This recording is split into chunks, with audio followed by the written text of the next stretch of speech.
Hello everyone and welcome back.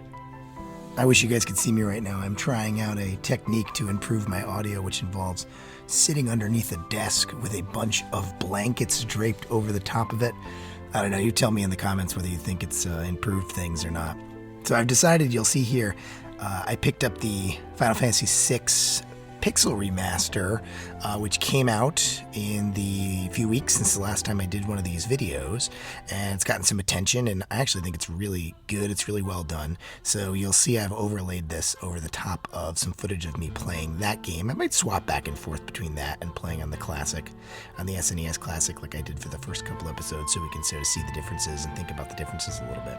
But they did a really good job with this. It's really beautiful. The music is gorgeous. It's got a full orchestrated soundtrack, and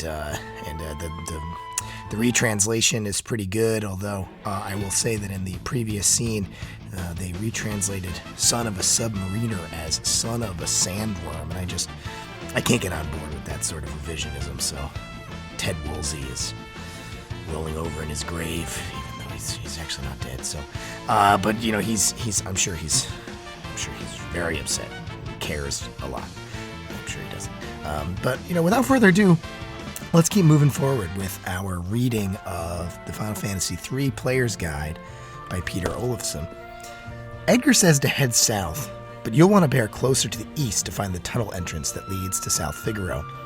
If you dropped by earlier, you found it closed for renovations, but Edgar's the king and the guard's not going to quarrel with the king. The tunnel's rather like the Narsh mines, small but with lots of curving passages, more side trips to chests, lots of valuable tincture to restore spell points, and tougher enemies with some spellcasting ability. So make your first stop at the recovery spring directly opposite the tunnel entrance to beef up your HP. You won't be able to reach the tunnel entrance across the pool for quite some time. Once you clear the tunnel, head southeast and you'll quickly come upon the town of South Figaro. This is a nice waypoint, and we've got some exploring to do. I like how in this section he says, you know, if you've been here before, you'd have to be a really thorough explorer to have found this cave, gone through this cave, gone to South Figaro before this point. And I realize, you know, as a kid, that really is how I played these games, and I bet that that's true for you all too. Whereas as an adult, I can't imagine ever doing that. So that's interesting that Olafson, even as an adult, playing the game, you know, in '94, may have been that kind of, had that sort of curious view that we all had as 10 or 11 or 12-year-olds. All right, South Figaro. This thriving village isn't nearly so high-tech as Narsh, and with Imperial troops still cleaning sand out of their underwear, you have the freedom to explore. Take your time here and enjoy the more casual pace. There's no need to do things in any particular order, so here's a little tourist guide of sites to check out. Start by visiting the shops, and then search the nooks and crannies at the corners and ends of streets. This densely packed town has a lot of them, and many contain little health-giving freebies. One of the more notable is the warp stone you'll find at the far western end of the town wall, excuse me.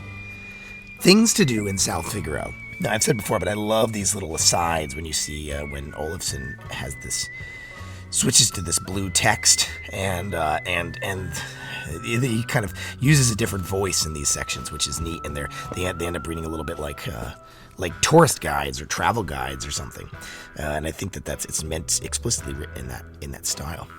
Things to do in South Figaro. The arsenal is in the north-central part of town. Buy heavy shields and plumed hats for all 3 party members, regal cutlasses for Edgar and Terra, and a kung fu suit for Locke, and a cotton robe for Terra. That'll bring everyone up to date. Sell off any outdated gear. The item shop is at the southeastern tip of the town wall. It can also be reached by stairs from the street. You probably already have much of what it has to offer, but Eye Drop, used to cure dark status, is a new one. The Chocobo rental shop is opposite the town entrance. It's 80 GP per ride on these yellow ostrich-like birds. Note the location and talk to the bird. Screech! But don't rent one quite yet. After all, you don't know where you're going. The Relic Shop is just southeast of the Chocobo outlet. Now, this is where things really get interesting. These special items, when equipped, give party members superhuman gifts. The South Figaro shop stocks sprint shoes, speed, goggles, protection against dark, star pendant, protection against poison, jewel ring, protection against dark and petrify, and true night, which protects party members low in HP. It's hard to know what to buy at this stage, but True Night's a good place to start. That's such an interesting observation. Like, True Knight is not a, I don't know. That's a weird choice. And he doesn't really explain how sprint shoes are a unique item and that they actually affect your literal movement speed out in the game. They don't actually affect your speed in battle. So here's a little insert for our first Yoshitaka Amano art of this reading of Shadow. Shadow is a dark presence on the party's edge. This ninja will go his own way when it suits him, but he's really not such a bad sort and may save your life when no one else can. He's got a dog named Interceptor. Specialty? Throw. Relics are us. Relics don't just prevent status ailments like dark poison and imp. Equipping the appropriate one will also cure any current ailments without drawing on your inventory. Equipping Ribbon, for instance, will clear up everything. They're handy if you're short on supplies. That's an interesting tip that I've never used. I've never used relics that way before, but that's quite clever. The cafe is through the south exit from the inn. You never know what you'll hear in a cafe. Chat with everyone here. Aside from the usual worry about war, you hear some gossip about martial arts expert Duncan and the shadowy character alone at the bar. Well, not alone. Shadow has his dog with him, and if he can be believed, the dog eats strangers. That's a loose end, and will remain so for the time being. So is the crankiest man in town. A pet name for the unfriendly guy you meet in the northern cellar room. He's ferrying cider to a house in the southeast corner of town, the one whose owner will talk to you only if you bring him cider, and it will always be inconvenient for the crankiest to talk to you, at either end of his journey. You can beat him to the door by using a hidden bridge across the central channel just northeast of the cafe entrance, but he'll still beat you to the cider lover indoors. Let all this settle in, but don't go nuts trying to solve it yet. I just, he's the kind of wonderment of the ways in which Olafson is describing these little nooks and crannies of these towns, and it really reminds me of the approach that I certainly had to these JRPGs as a kid, and the sort of wonderment in just getting lost in these environments. And somewhere along the line, I've really lost that, and it's made it harder for me to get into JRPGs, especially big, huge ones of this sort of size as an adult. And without that nostalgia factor, I found it difficult to enjoy them as much. But you can see that sort of joy here. Sometimes those nooks and crannies are indoors too. Drop by the huge house in the northwestern corner of town. Not much to do on the ground floor, but behind the first door on the north side of the upstairs hallway, you'll find a rude man writing a treacherous letter and a maid who claims the room is always drafty. That's always a dead giveaway of a secret passage, and sure enough, there's one behind the bookcase in the west wall. Simply walk through the wall, follow the stairs down a bookshelf-lined corridor, and bear east.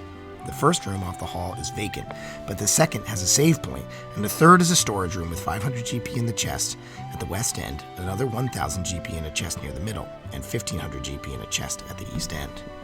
And we're not even done yet. The secret passage has a secret passage.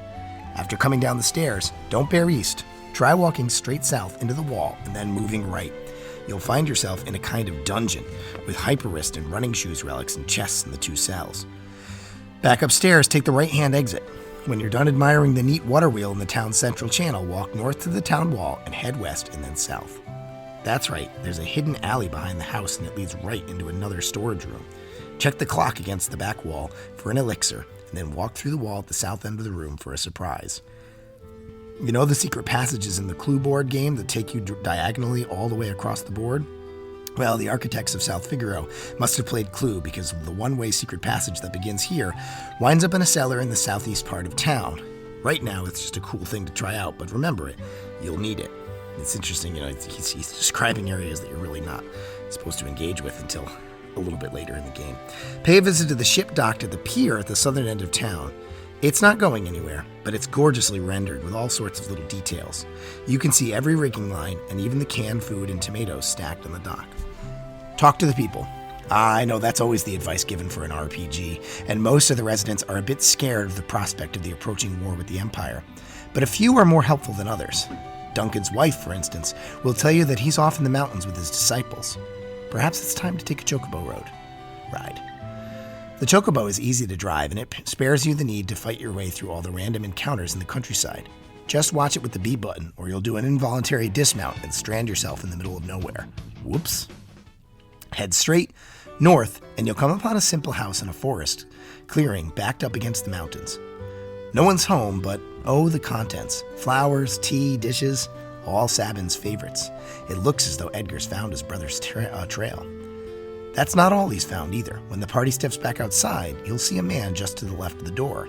He reveals that Sabin headed into the mountains after the death of the martial arts master Duncan, and that Duncan's son Vargas is also missing.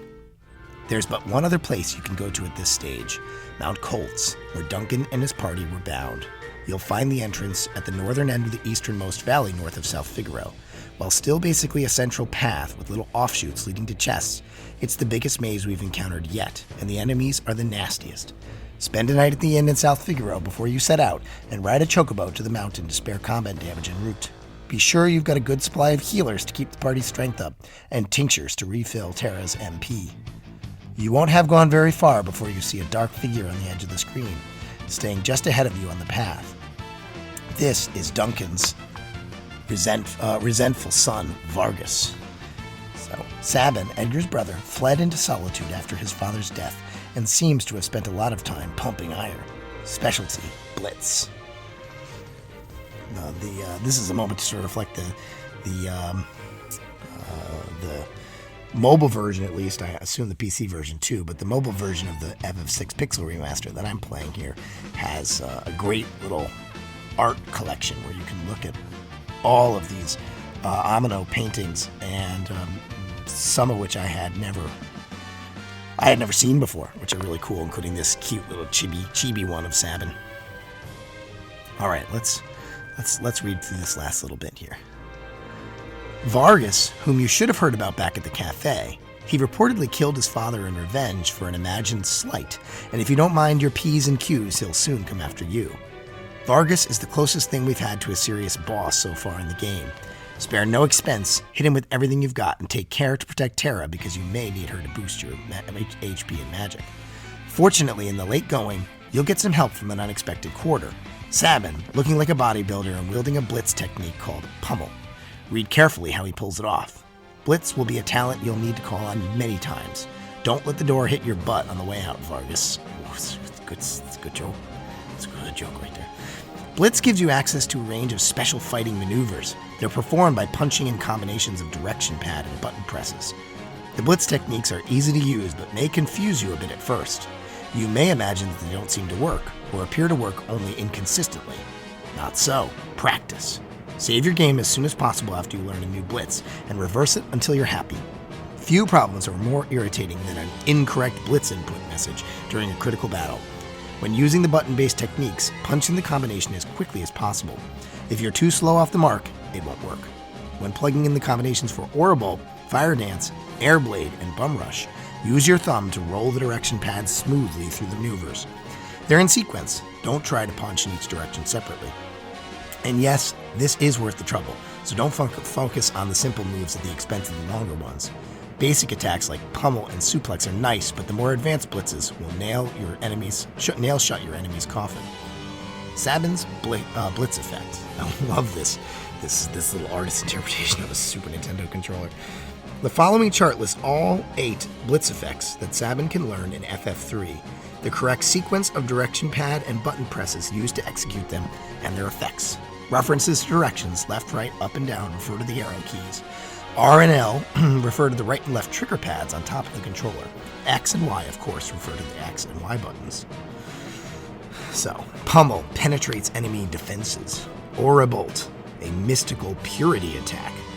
I think I met a few people trying to use mystical purity attacks in college. Suplex gets drop on enemy. Fire Dance, fire attack. Mantra refreshes rest of party. Airblade, wind attack. Spiraler recovers party at Sabin's expense, and Bum Rush strikes a mortal blow. And that's a good place to stop for today. Next time we'll explore the Returner's hideout. And again, like and subscribe if you are enjoying these little videos. You can hit the notification button and get a notification as soon as one of them comes out, and sort of follow along as we work through the book and work through the psychology of